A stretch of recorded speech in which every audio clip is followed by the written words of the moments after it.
Hello, I'm Jamie from Shamrock Girl World, and today I'm going to show you my adventures during the Loquat season in Central Texas in spring 2020.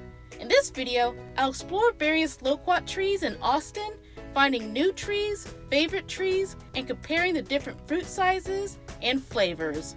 But before we start, make sure to like and subscribe to my channel and ring the notification bell to see more videos about exotic fruits and how to grow them from seeds.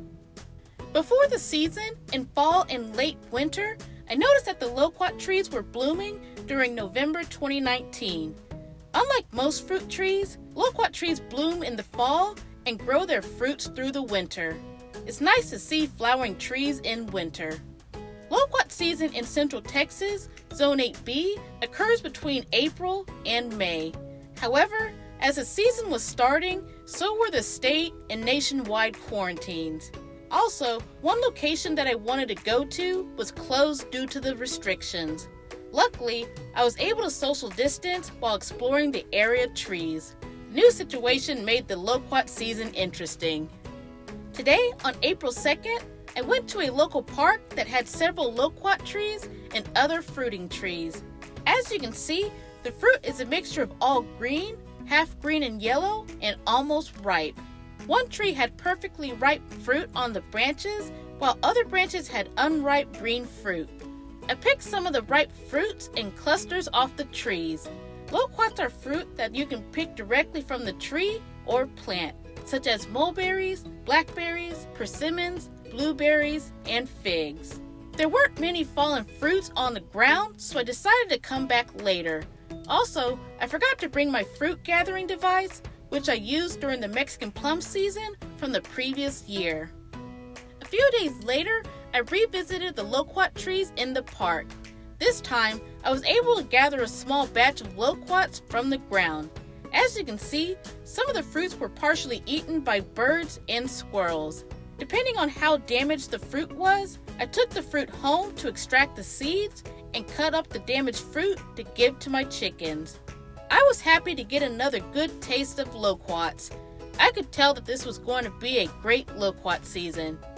On April 11th, I was in Houston for the day, and I stopped at some accessible loquat trees that I discovered last year. It was interesting to see how ripe the fruit was on these trees than the trees in Austin. Houston is in Zone 9A, but it's also near the Gulf Coast and is naturally warm. The loquat trees in Houston might have had ripe fruit as early as March. I was able to get a bushel of very ripe and tasty loquats from the 2 loquat trees. I wanted to get as much as I could and bring them back home. I also wanted to start the seeds from these fruits and trees. On April 17th, I went to the Austin Park to get another round of loquats.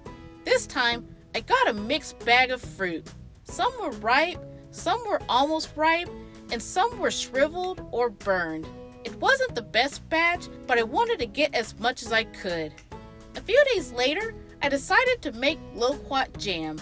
I kept the fruit in the fridge from a few days ago and cut them up.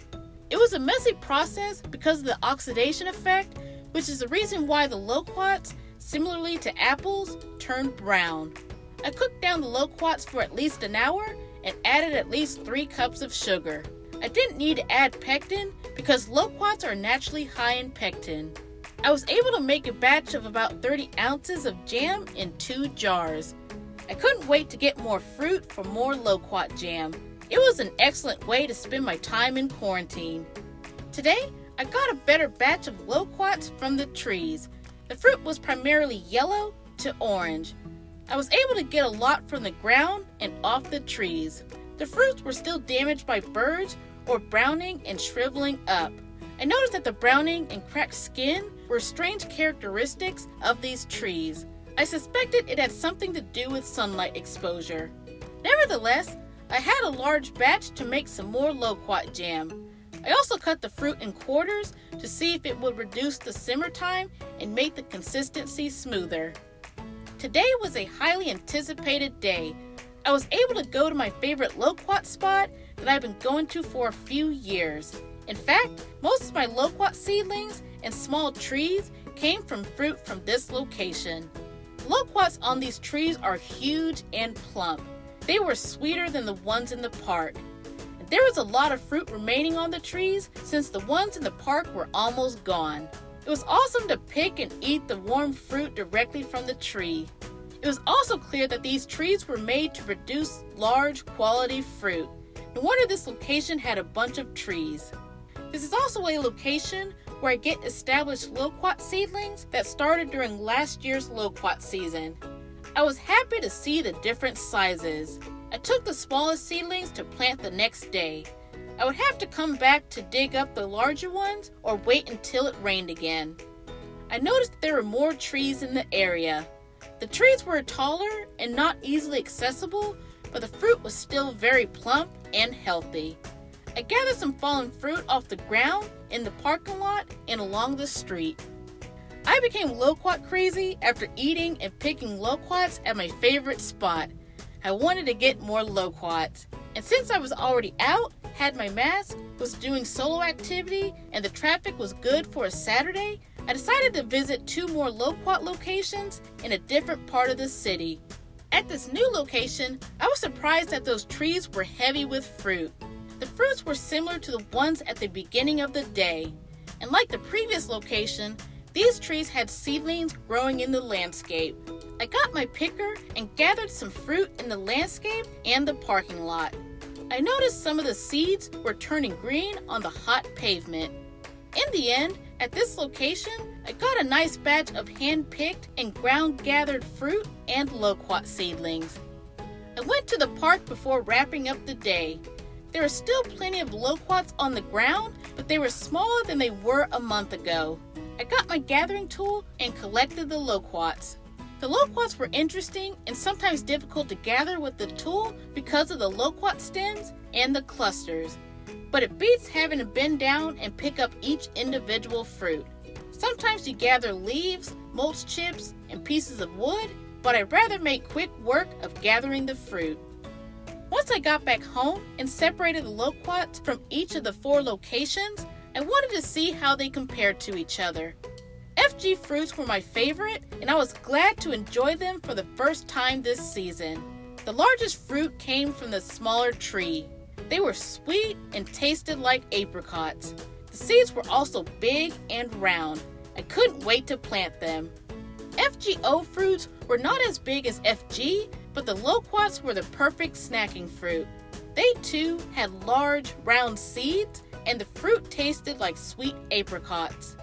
Riverside fruits were about the same size as FGO and were a great addition to have during the day.